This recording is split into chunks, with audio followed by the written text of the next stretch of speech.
Hi, welcome everyone to the City of Alameda's Facade Grant webinar. My name is Amanda Gerke. I'm with the City of Alameda, and I'm joined by Annie Cox, who will also be working on the Facade Grant program. So I do have some slides to share with you all. I'm going to go ahead and share my screen. All right, and just so everyone knows, we are doing today's presentation in webinar format. If you have questions, please go ahead and put them in the Q&A box or in the chat function, and we will address any and all questions. So I already introduced myself and Annie. One thing I wanted to note is that Annie and I are both going to be working on this program, and there is going to be a third person who's going to be coming into the program in a couple of months.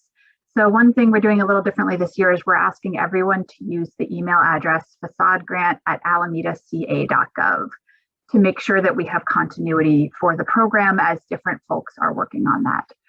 So Annie is going to go ahead and drop that into the chat. So the webinar, first I'm going to go talk a little bit about the program and how it works. Then we'll talk about the application process, kind of next steps and how reimbursement works. And then we'll have plenty of time for Q&A at the end. So this slide lists the main goals of the Facade Grant program. This program is really intended to help visually improve our city's storefronts and sort of commercial streetscapes. So these are the four goals of the program, and they're also the four evaluation criteria that the Facade Grant Committee uses when they are evaluating your application. So these are kind of things to keep in mind. So they're looking at, does it make a visual improvement? Is it enhancing a prominent business location? Is it filling a previously vacant storefront? And then they also look at projects that rehabilitate or replace historic features. The way the program works is it's a 50-50 matching grant program. So basically you pay for half the cost of the improvements and the city pays for the other half of it. It is a reimbursement program, so you pay upfront and then we reimburse you after the work is completed. There are 3 levels of grants.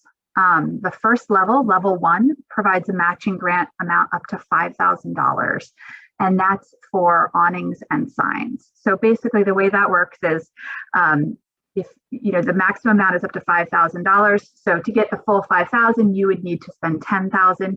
You do not have to buy a $10,000 sign. We give grants as small as a few $100s. Level 2 is up to $10,000. This is for paint and signs that are marquee or large scale or neon. And then level 3 is for architectural improvements such as windows, cornices, trim, doors, kind of our larger and more expensive improvements. This year, we do have a special, as we do for the last few years. We are offering a special on murals. So for murals, the city will grant up to 80% of the cost of the work, up to $10,000. So in this case, we pay 80%, you pay 20%, and then the maximum grant amount is $10,000. We would ask for a conceptual drawing of the mural as part of the application packet. So with that, I'm going to turn it over to my colleague, Annie, who's going to give you all a few examples of different facade grants in the city. Thank you, Amanda. So one of the things that we wanted to do is just share with you some of the things that businesses have been able to do with the different levels. So this is these are 2 examples of level 1 facade grants, and they are basic signs, one at Lola's on Park Street and one at the Frank Bett Center of the Arts.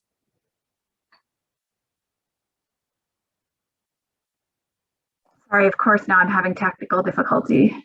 Here we go. And here's another example of a level 1 facade grant, and this was for awnings, and it's nice to see here. You can see the before and the after. So this improvement was for the replacement of the awning.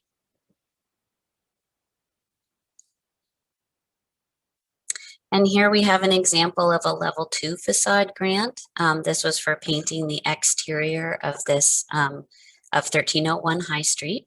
And you can see that it was both the ground level as well as the upper level. And here are two more examples of large-scale marquee signs and a mural, and those qualify as level 2 facade grant improvements. So the Star on Park added a marquee, and Julie's Coffee and Tea Garden added a mural that extended across the front and side of their building. And then this is an example of a more extensive level 3 facade grant that was where there were some significant architectural changes that were made. And you can see the before and the after of Phnom Penh on Webster Street. And they were able to take down and restore the original architectural elements. Thanks, Amanda. I'll turn it back over to you. All right. Thank you, Annie. Okay, so in terms of location and which buildings are eligible for the grant, so this grant is really primarily intended for retail, restaurant, service, or theater businesses, or commercial properties that have these types of businesses. So anywhere on the island, these types of businesses or the properties that house them are eligible for the grant. Other types of commercial businesses like offices are eligible on a case-by-case basis, but in that case, we ask that they be located in one of our kind of key commercial districts. So that includes Webster Street Business District, Downtown Alameda Business District, one of the city's historic station areas. And what we mean by that are back in the streetcar days, the streetcars ran up and down the island, and they had at each stop little miniature commercial districts sprung up. And you guys are probably familiar with some of these locations now, like at Bay Street. So it would need to be located in one of those locations, one of the city's gateways. So that's at one of the entrances, the tube or the tunnels, or the Naval Air Station Historic District. And if you have any questions about whether your location is eligible, please reach out to that Facade grant email address, and Annie or I will work with you to determine your eligibility. I think we've gone through already what a lot of the eligible improvements are. One thing I do want to note is that right now, parklets are not an eligible use of the Facade grant program. And by parklets, I mean the eating and drinking and outdoor retail areas that have been located in the public parking spaces as part of the city's commercial streets program. The reason for this is because that program is scheduled to end at the end of, I believe it's the end of October. City Council will be considering a renewal of that program. And if they do, then we will reconsider the Facade grant program for parklets. It can, however, be used for outdoor eating areas that are on other properties. So other requirements, you need to be an owner of or a tenant within a proposed project. And if you are a tenant, the owner needs to be on board with your project. And we do need a signature from the owner to show that they know about the project and approve of it. Here's a really important thing to note. Both owners and tenants can apply for one property. So for example, if you're a new business and you're moving into a building and you want to do a lot of improvements, everything from signs and paint to architectural improvements, and it's going to cost way more than our maximum grant amount of $30,000. The business owner can apply for a level 1 or 2 grant. So for $5,000 or $10,000, and then the property owner can separately apply for a larger grant, and then those grants can be combined to fund larger improvements. So if that's something you're interested in talking more about, please let us know. We're happy to talk about that. And then finally, each property or business may only receive a grant every 5 years. I guess I would note the only exception to that is if there's a new business that comes into a property, that business can be eligible for a Facade grant sooner than 5 years if it is a new business. So This is just kind of a step-by-step how the program process works. We first ask everyone to review our Facade Grant Program guidelines. That document can be found, I believe Annie put into the chat, a link to our Facade Grant Program website. Attending this webinar is also a good start because I'm going over a lot of the information that's in those guidelines. We also ask that you meet with economic development staff to talk about your project. Those folks who are attending this webinar, we won't need to go in as much detail with you all, but we do like to understand a little bit more about the work that you're proposing. Ideally, we would do these meetings on site so that we can kind of take a look at the facade and talk through the improvements. If you are not comfortable with that, we are happy to set up a remote meeting to go over your plans. After you've met with staff, you submit a completed application.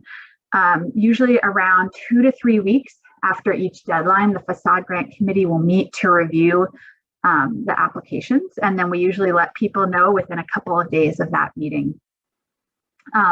We will give you notification of the grant award if you are awarded a grant. We will ask for some follow-up information, an acceptance of the grant, W-9 form, that kind of thing.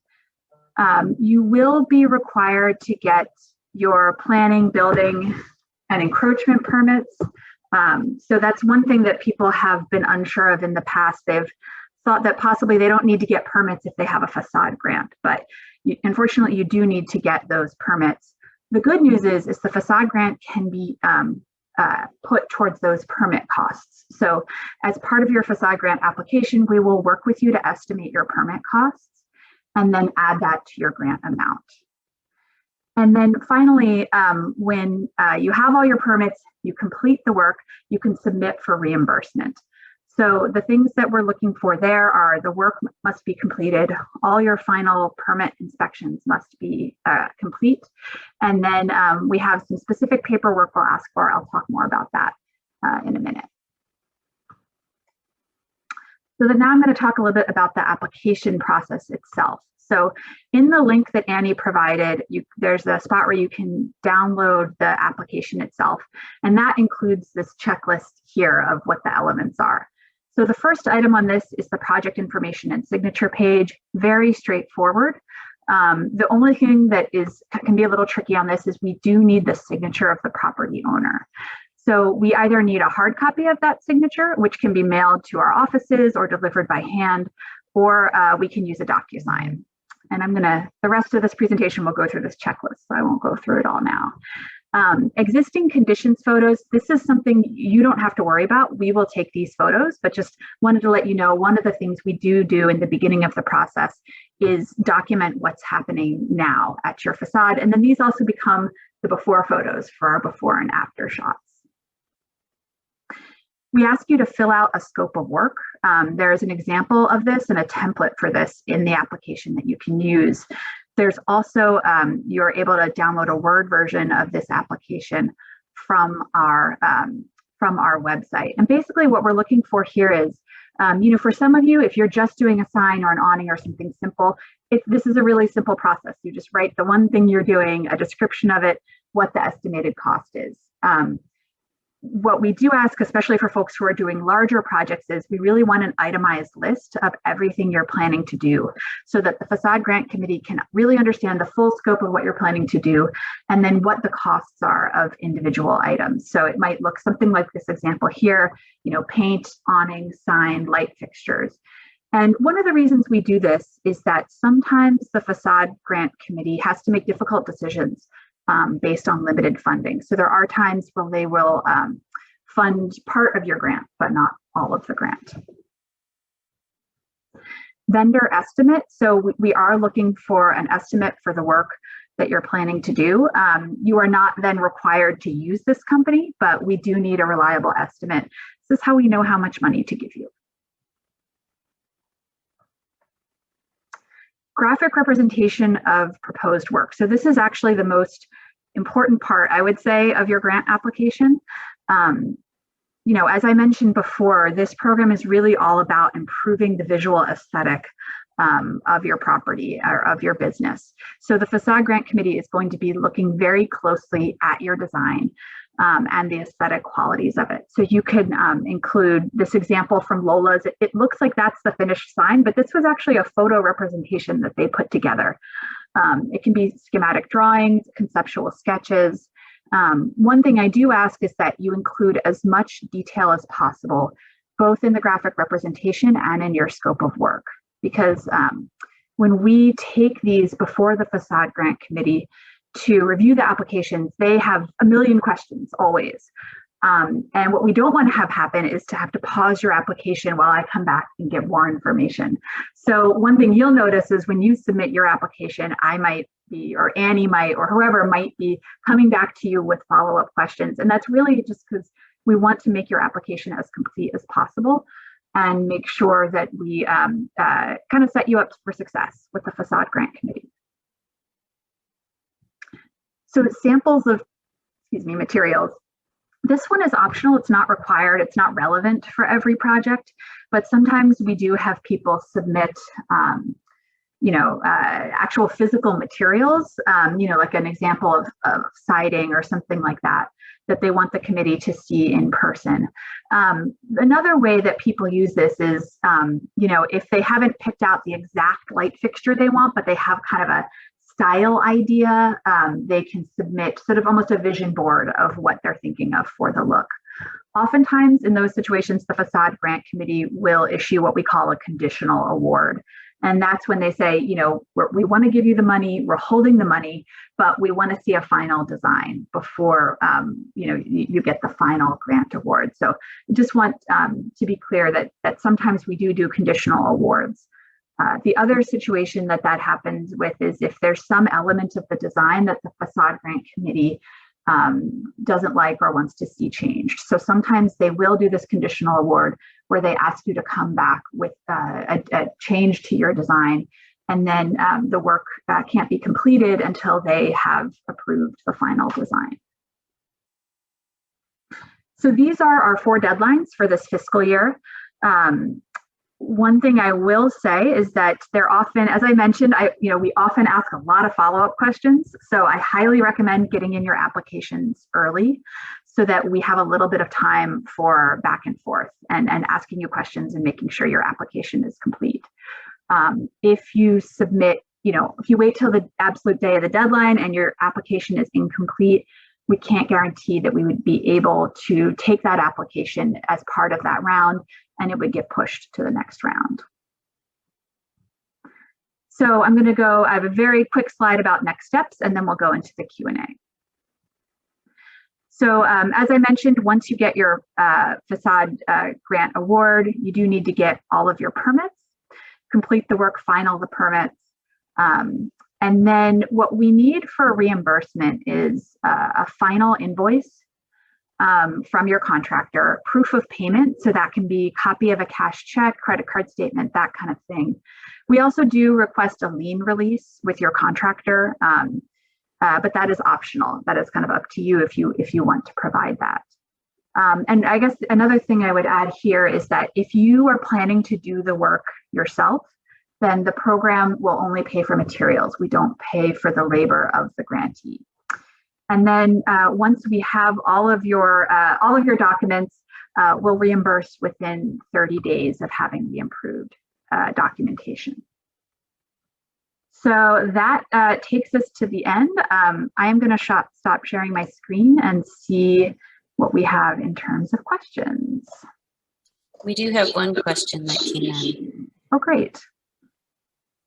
The question is, if our business received a grant within the last 5 years, but we're moving to a new location, are we eligible? Or should the building owner and the new location apply? That is a great question. I suspect that you would probably need the building owner at the new location to apply, but I would like to double check on that. And I see the person who submitted that question and I have your email address. So I will follow up with you and let you know. Oh, here's someone asking if an outdoor space is eligible within the property. So the the space would need to be considered part of the facade of the building. If that outdoor space is fully visible from the sidewalk and the street, then it might be considered. If it's tucked away and not visible from the street, it would not be eligible. And if you're not sure, if it's somewhere in between, reach out to us and we will come out and take a look and let you know. So I see someone's here asking, can we apply as a nonprofit with permission of the building owner, or would the building owner need to apply? You can apply with permission of the building owner, or the building owner can apply. Either way works, but definitely, tenants or other folks can apply. They do need that building owner signature.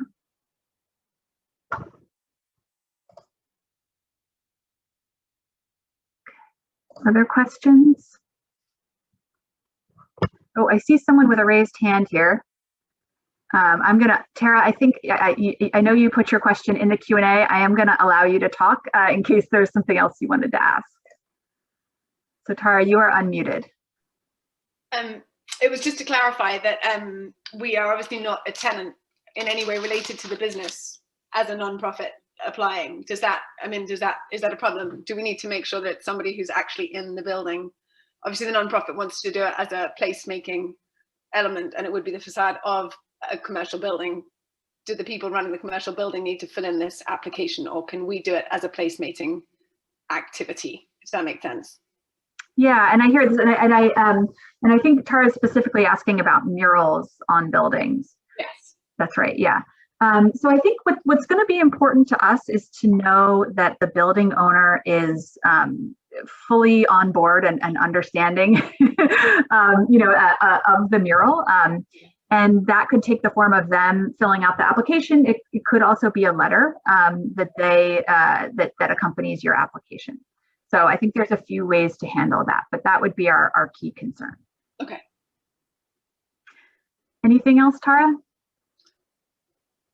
Yes, just actually while we're talking about murals, is there anything specific in the conditions and the stipulations about length of life of the mural and sort of rights to the artwork, the legalities of who owns the artwork once it's on the building and how long it needs to stay there? Is there anything that you guys are specifically asking for? So our intention is to treat this as we treat other facade improvements, which is, you pay for it, we reimburse you, and we are very hands-off with the work from then on. But Tara, you raised a very good question, and I'm going to double check on that, and I will let you know. Great, thanks. All right, Tara, unless you have something else, I'm going to mute you, and then I see we have another question. Mute me. Okay. So John, you have a question? John, I'm going to ask you to unmute. Okay, can you hear me now? Yes. Okay, I'm already applied for the planning for 2 neon signs, and I have approval from the planning. I'm in the process of getting a approval from the building department. I have not paid any money yet. I don't have the final things yet, and I'm waiting for the contractor to give me the details on the encroachment permit. Can I still apply for the grant, even though I'm in the process? Yes, absolutely. The only thing that we don't allow is for work that has already, if the physical work has started or been completed, that you couldn't apply for the grant, but it is totally fine if you are already in the permit application process. In the process, yes. Yeah. When can I set up an appointment? Reach out to the email address that Annie put into the chat, and we will schedule something as soon as possible. Okay, thank you very much. All right, thank you, John. And just to follow up on the answer to that question, I think the only thing we would ask is that the work not start until the Facade Grant Committee has reviewed your application and made a decision. Other questions?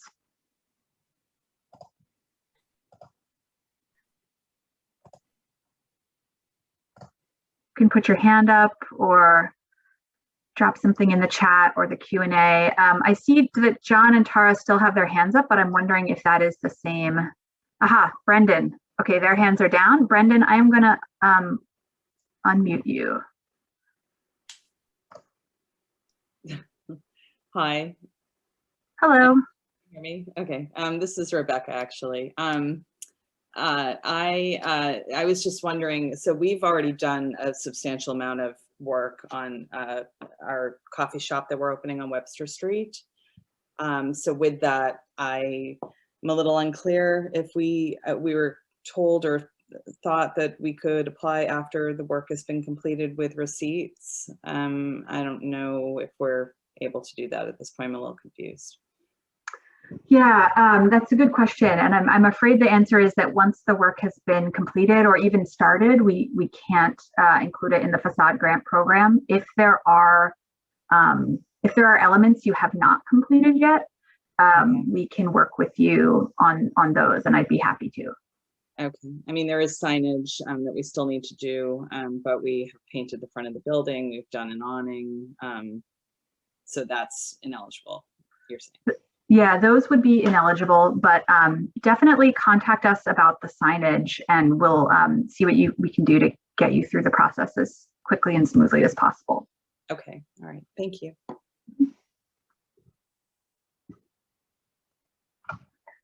Other questions? And Rebecca, I see your hand is still up. Were you, don't know if you have it. Okay, it is down now.